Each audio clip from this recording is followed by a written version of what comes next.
Cluster news today और मैं हूं आपके साथ मानवी ठाकुर। शुरुआत करते हैं आज की खास खबरों से। देखिए, गिग और प्लेटफॉर्म सर्विस वर्कर यूनियन ने बहुत अच्छे से इस प्रकार की स्टडी की है और ये स्टडी एक दिन की नहीं है। लगातार जब से गिग वर्कर्स का नाम अनाउंस हुआ इंडिया के अंदर, तब से ये स्टडी चल रही है।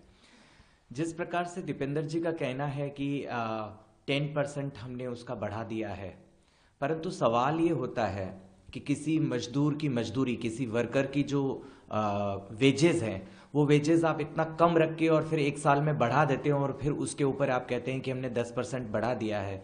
तो इसके ऊपर विचार करने की ज़रूरत है, क्योंकि जिन वर्कर की सैलरी वो 24,000 और 26,000 आंक रहे हैं और बता रहे हैं, उन वर्कर को ग्राउंड पे जाके उनसे बात किया जाए कि वो देश में जो कानून है 8 घंटे काम करने का जो निर्धारण मिनिमम वेजेस एक्ट 1948 करता है, परंतु इनको तो वर्कर नहीं माना गया है, इसलिए इस कानून को उनके ऊपर लागू नहीं किया जा रहा है।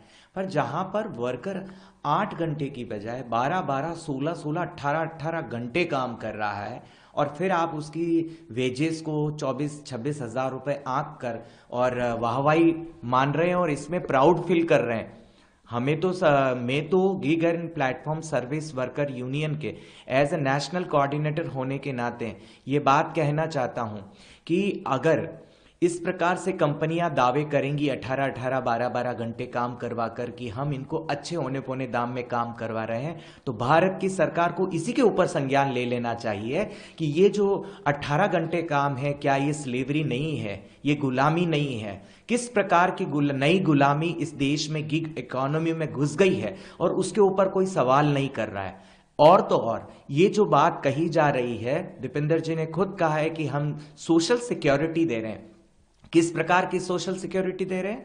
आपकी सोशल सिक्योरिटी के डेटा निकाल के दिखाइए, कितने लोगों की डेथ हुई और कितना कंपनसेशन गया, कितने लोगों के एक्सीडेंट हुए और कितने आपने उनको क्लेम दिए, कितने लोगों बीमार हुए या आपने उनके इंश्योरेंस करवाए, निकाल के तो दिखाइए कि इंप्लीमेंटेशन में क्या है। कागजों पे लिखने में कुछ नहीं होता है। और सबसे महत्वपूर्ण सवाल, देश की सरकार अभी सोशल सिक्योरिटी कोड लेकर आई है और साथ में उसके रूल्स भी नोटिफाइड किए हैं, वो अभी अनाउंस किए हैं कि आप अपने रिकमेंडेशंस दीजिए।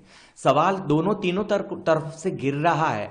कहीं यूनियन स्ट्राइक कर रही है तो दीपेंद्र जी अपने बयान दे रहे हैं, तो इधर भारत की सरकार नोटिफाइड कर रही है कोर्ट्स को और रूल को। तो उसमें भी लिखा हुआ है कि गिग वर्कर को सोशल सिक्योरिटी कोड में इंक्लूड कर लिया जाएगा, ताकि कि चारों तरफ से आवाज बंद हो जाए। परंतु नहीं, सोशल सिक्योरिटी कोड में अगर आप इंक्लूड भी करते हैं और ईएसआई जैसे बेनिफिट देने की बात भी करते हैं, पर ईएसआई का कानून तो उन्हीं को बेनिफिट देगा जो कर्मचारी होगा, जो वर्कर होगा। जब तक गिग और प्लेटफॉर्म सर्विस वर्कर्स को वर्कर ही रिकॉग्नाइज नहीं किया जा सकता, तब तक आप उस कोड में उसको बेनिफिट देंगे कैसे? यही तो बड़ा सवाल है। मैटरनिटी बेनिफिट देने की भी बात की जा रही है महिलाओं को, पर किस प्रकार से मैटरनिटी बेनिफिट देंगे?